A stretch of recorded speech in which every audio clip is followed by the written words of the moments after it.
कैसे हैं? तो आज की इस वीकली गॉसिप में हम आपको बताएंगे कि जैसे स्कूल खुलना शुरू हो गए हैं तो पाकिस्तान में कोरोना वायरस के केसेस भी आहिस्ता आहिस्ता बढ़ना शुरू हो चुके हैं।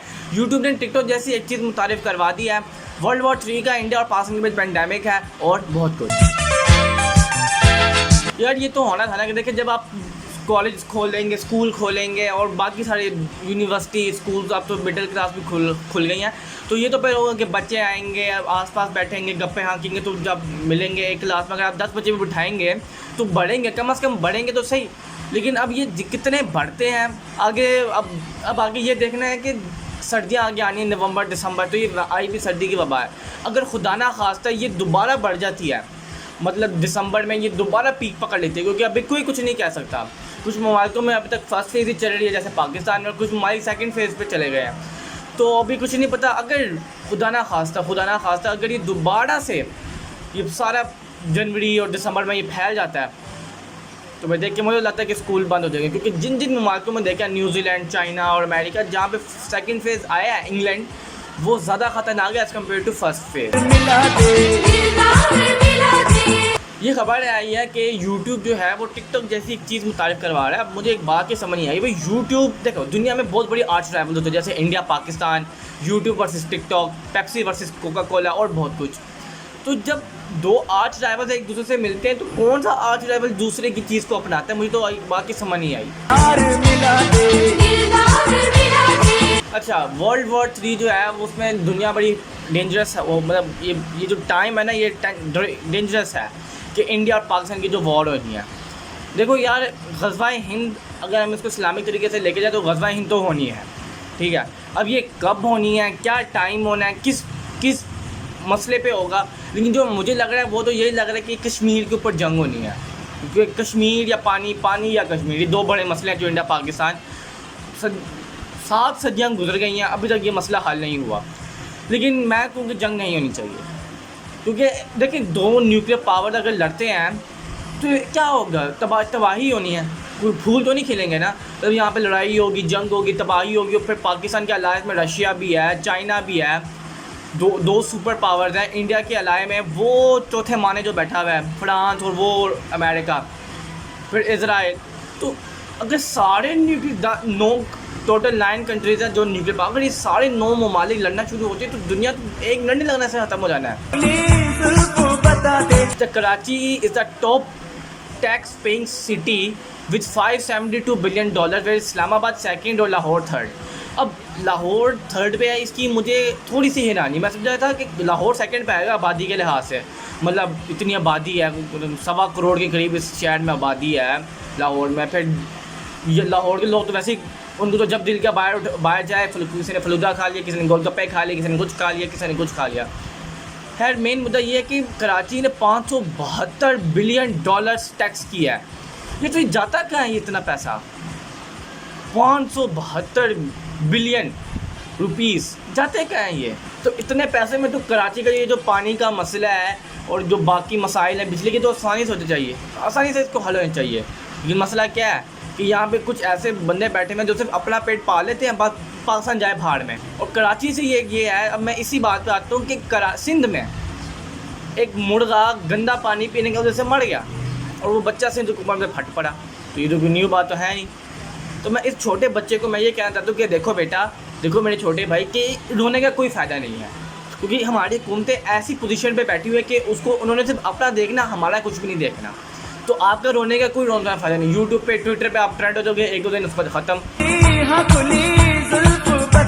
रेड बुल पबजी पाकिस्तान का विनर में टीम पोर्टल है ई स्पोर्ट में जो जीती है, और वो जाएगी तुर्की आगे पबजी खेलने के लिए।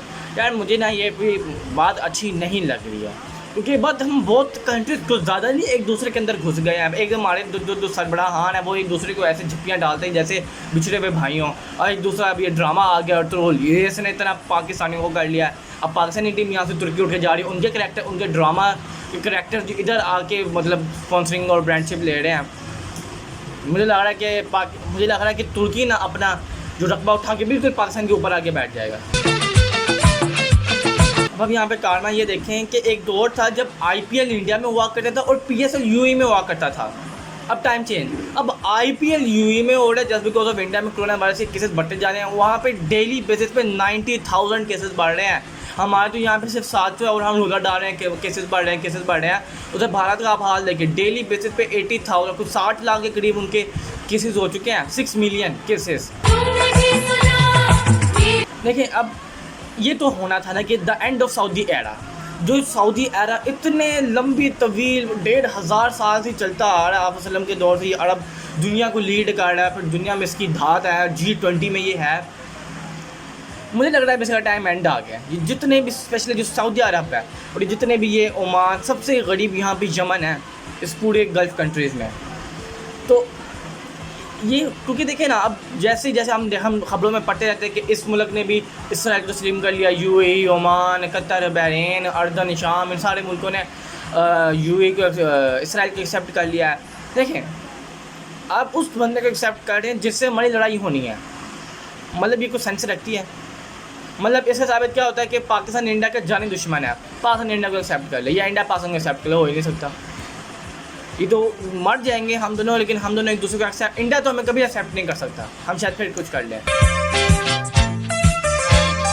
अच्छा, इंडिया में डीन जोन्स की डेथ हो चुकी है, अल्लाह उनको बख्शत करे। बहस से हम तो मुसलमानों को यही कहेंगे, अच्छे थे, मतलब क्रिकेटर भी अच्छे थे और मतलब थोड़े से फ़नी टाइप भी आदमी थे। कराची किंग्स के भी कोच थे और फिर इस्लामाबाद से तो काफ़ी लंबा अर्सा वो वापस आ रहे हैं और उनके अल्लाह उनके ख़ानदान को सब्र दे और खुशियाँ दे, मैं तो यही कहूँ। अच्छा, अब ये दुनिया में क्या हो रहा है, ये देखें, मैक्सिको में भालू नुमा चूहा मिला है। यार क्या हो रहा है, ये कौन से ज़माने की दुनिया में हम आ गए हैं कि जहाँ पे कभी भी कुछ भी दिखाया जा सकता है। ये वो शाम दिलवली है जो कहता है कि हम कुछ भी दिखाया जा सकता है। हाँ जी, यहाँ पे कुछ भी दिखाया जा सकता है, ये वो वाली दुनिया बन चुकी है। कभी इतना बड़ा कोई मैस से पत्थर निकल आता है कोई सऊदी अरब से, कभी तेल के कुछ खरबों खाए निकल आते हैं, कभी कुछ निकल आता है। अब ये मैक्सिको से भालू नुमा चूहा निकल आया है।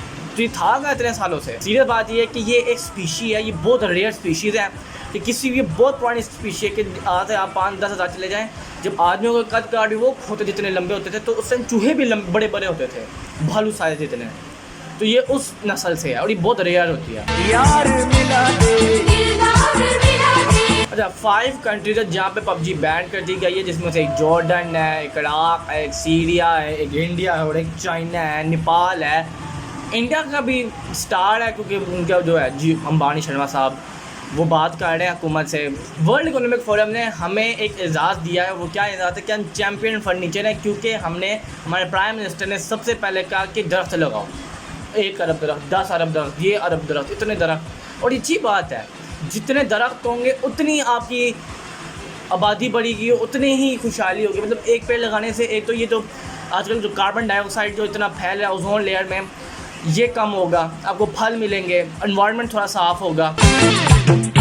अभी रिसेंटली शहबाज शरीफ साहब ने एक स्टेटमेंट दी, हम पाकिस्तान के लिए खड़े हैं और पाकिस्तान तबाह हो गया, हम इसके लिए खड़े और हम ही इसको उठाएंगे ऊपर। तो मेरा इनसे एक सवाल है, आप 50 साल से पाकिस्तान में हुक्मरानी कर रहे हैं, 50 साल, 1970-80 से अब 2020 आ चुके, 40-50 साल से अब पंजाब में हुक्मरानी कर रहे हैं। क्या किया है आपने सड़कें बनाने के अलावा? कितना किया तुसी? वहाँ PPP 50 साल से सिंध में बैठी, अभी तक कराची को तो वो सही नहीं कर सकी, बातें बड़ी बड़ी करते हैं। अच्छा, बंदा हो तो अर्दोआन जैसा, मतलब ये इस्लामिक हिस्ट्री में इस टाइम ये जो चल रहा है एरा, इससे बड़ा कोई इस्लामिक लीडर नहीं है इस दुरानिया में। वैसे तो आप सलाम है, लेकिन ये जो 2000 वाला जो एरा चल रहा है इसमें अर्दोआन से बड़ा कोई इस्लामिक लीडर हमें नहीं मिला। मतलब यूएन में खड़े हो के फ़लस्तीन और कश्मीर के कॉन्फ्लिक्ट के ऊपर बात कर रहा है इसको, और मज़े की बात, इसको क्या पड़ी है? इसको तो कुछ भी नहीं है, तुर्की से तो कोई इलाक़ नहीं है, ना फ़लस्तीन का कुछ है ना कश्मीर का कुछ है। लेकिन ये होते हैं लीडर्स। मातीन मोहम्मद ने भी की, उसने भी यही बात की। तो ये होते हैं रियल लीडर जो पूरी दुनिया के जहाँ मसले थे उसको उजागर करते हैं। अभी रिसेंटली हमारे प्राइम मिनिस्टर ने की, वही मनी लॉन्ड्रिंग की बात की, वही कि सारा ये गरीब लोगों से पैसा, छोटे मुल्कों से पैसा स्विट्ज़रलैंड वहाँ पे ये बैंक्स डिपॉजिट करते हैं और उनके बैंक्स इनको प्रोटेक्ट करते हैं, सारा पैसा है ये। और पिछले साल में उन्होंने यही बात की और आई एम 100% कि अभी भी आधी से 100% बात उनको समझ नहीं आई होनी। ये बहुत इंपॉर्टेंट है समझना कि ब्लैक मनी गरीब मुल्कों से मतलब हमारे से पैसा निकाल के अब इंग्लैंड, स्विट्ज़रलैंड, इटली यहाँ पे डिपॉजिट हो रहे हैं, तो वो तो फर्स्ट वर्ल्ड ही रहेंगे, मतलब वो डोमिनेटिंग स्टेट में ही रहेंगे और हम यहाँ पे गुर्बत की लकीर से नीचे ही गिरते जाएंगे। तो अगर आपको मेरी ये वीडियो को पसंद आई तो लाइक, शेयर, कमेंट, सब्सक्राइब कर दीजिएगा। और भाई मेरे हम 600 वीडियोज़ के बहुत करीब हैं और 600 वीडियोज़, और हम इस टाइम दुनिया मैं आपको बता दूँ कि मेरा जो चैनल है ना वो 7वें नंबर पे है इस time as compare to video. भाई 600 वीडियोस कम होती हैं, कॉफी उधार करो यार, 600 वीडियोस कम होती हैं तो मुझे 1 मिलियन तक पहुंचा दो यार। हम पागल बैठे हैं जो 600 वीडियोस बना रहे हैं, आपको एंटरटेन के लिए करना था ना, आपको इन्फॉर्म करने के लिए। तो इसको सब्सक्राइब लाजमन कर दीजिएगा और मैं आपको मिलता हूँ अगली वीडियो के लिए, तब तक के लिए अलविदा।